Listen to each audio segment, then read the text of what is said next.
안녕하세요, 닥터 한니. 안녕하세요, 닥터 정수입니다. 오늘은 지방이식에 대해서 설명을 해보려고 합니다.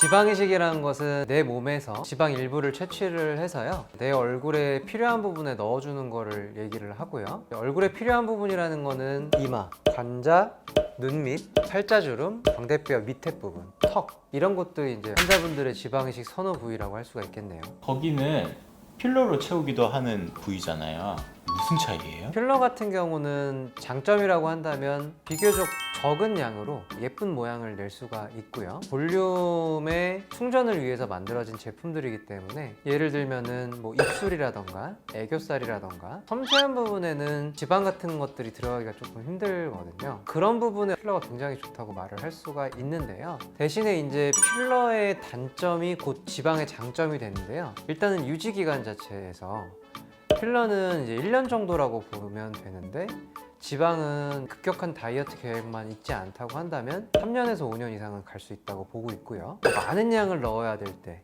많은 볼륨이 필요할 때는 지방이 굉장히 또 좋다고 볼 수가 있겠죠. 어쨌든 필러는 지방과는 다르게 내 몸에서 나온 게 아니기 때문에 그런 면에서도 환자분들이 거부감을 덜 갖게 되는 그런 좋은 볼륨 충전제의 역할을 요즘에 많이 하고 있는 것 같습니다. 뭐가 싸냐? 필러는 재료가 비싼 거거든요. 많이 넣어야 되면 많이 비싸죠. 지방이식은 재료는 원래 몸에 있는 거고 행위가 비싼 거죠.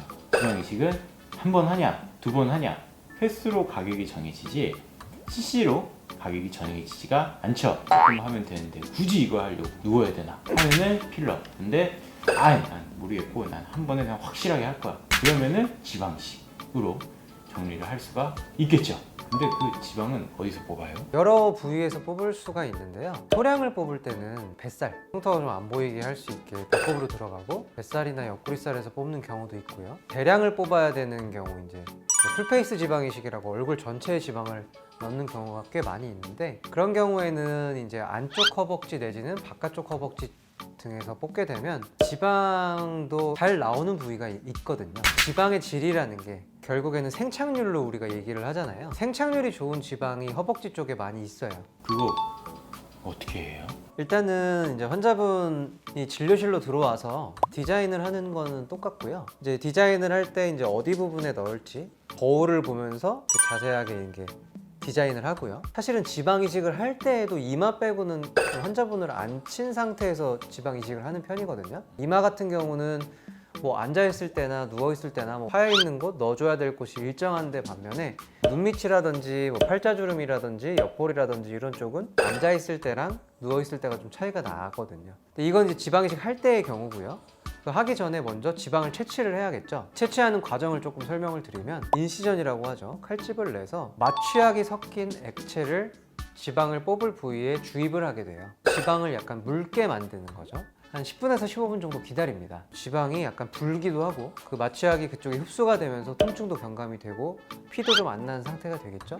그때 이제 캐뉼라라는 쇠 끝에 구멍이 달린 기구가 있어요. 그거를 통해서 음압을 줘서 지방을 뽑아내게 되는 겁니다. 그래서 필요한 지방이 어느 정도 뽑혔다고 생각이 되면 그 지방을 그냥 쓰는 게 아니고요. 지방의 정수만을 넣기 위해서 원심 분리기에 돌리게 됩니다. 그 원심 분리기에서 딱 질 좋은 지방과 필요 없는 액체라던가 그런 것들이 분리가 돼요. 순수한 지방만 추려서 그 지방을 필요한 만큼 주는 겁니다. 그런 말이 있던데, 지방을 넣잖아요. 이게 굵어가지고 하고 쳐준다고. 나이 좀 드신 분들이 이걸 저한테 많이 물어보세요. 해부학적으로 봤을 때 우리 얼굴에는 표재지방층이라는 게 있고 심부지방층이라는 게 있거든요. 심부지방층은 거의 뼈에 달라붙어 있는 지방층이어서 움직이지 않아요. 우리가 이제 나중에 나이가 들고 처지면 그 표재지방층이 처지는 거거든요. 결국에는 지방이식을 하는 그 레이어, 층이 중요한데, 볼륨을 충전할 때 너무 얕게 넣지 않고 깊이 넣으면 표재지방층이 아닌 심부지방층의 지방이 깔리게 돼요. 그렇게 되면 그 지방은 처진 지방이 아니에요. 그래서 제가 사실은 지방이식을 할 때 제일 신경 쓰는 면도요, 지방이식을 할 때 그 층을 잘 찾으려고 굉장히 노력을 하거든요. 그 이유가 바로 내가 이식한 지방이 처지거나 이런 일이 없게 해드리기 위해서 하는 거기 때문에 그런 점은 너무 걱정 안 하셔도 될 것 같습니다. 하고 나서 열심히 다이어트를 하면 네. 지방 이식한 것도 같이 빠지나요? 이거는 빠집니다. 그래서 제가 항상 꼭 물어보는 게 이거예요. 혹시 수술하고 나서 급격한 다이어트 계획이 있나요? 라고 항상 여쭤봐요. 그래서 있다고 하면 그 계획이 끝나고 오시라고 말씀을 드려요. 뭐 한 3, 4kg 빠진다고 해서 그게 빠지지는 않는데요. 제가 말하는 급격한 다이어트라고 하는 거는 한두 달 또는 두세 달에 5kg 이상 빼는 거는 누가 봐도 조금 살을 많이 빼는 거잖아요. 뭐 예를 들어서 6개월에 한 20kg 뺄 거다. 6개월에 한 10kg 뺄 거다. 이런 계획이 있으신 분들은 지방 이식을 하면 안 됩니다. 같이 빠지게 돼 있어요.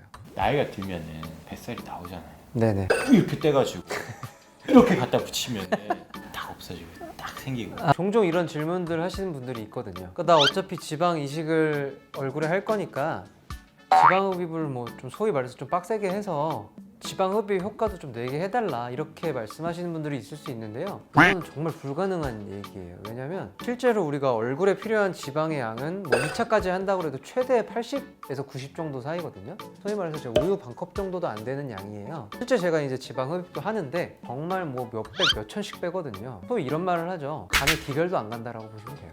만약에 이제 지방 흡입을 내가 진짜 하고 싶다. 그럼 뭐 지방 흡입만을 따로 하셔야 됩니다. 효과를 많이 보이는 그 꿀팁 같은 게 있을까요? 제가 생각했을 때는 이런 것도 도움이 될 것 같아요. 결국에는 제가 지방을 뭐 깊숙한 데에 넣는 부위도 있고 필요에 따라서는 조금 얇게 넣는 부위도 있지만 우리 얼굴을 움직이는 거는 근육이거든요. 얼굴 표정을 짓게 만드는 근육들이 결국엔 주름의 원인이 되거든요. 그래서 이제 보톡스를 우리가 맞는 부위들이 좀 있잖아요. 뭐 이마나 눈가나 미간이나 턱이나 뭐 이런 부분들 보톡스를 맞아서 근육의 움직임이 좀 줄어들게 되면 아무래도 이제 표정 짓는 근육들이 조금 억제가 되겠죠. 이식된 지방이 잘 움직이지 않게 도움을 주는 것 같습니다. 오늘은 지방 이식에 대해서 알아보는 시간을 가졌고요. 그럼 다음에 또 만나요. 안녕. 안녕.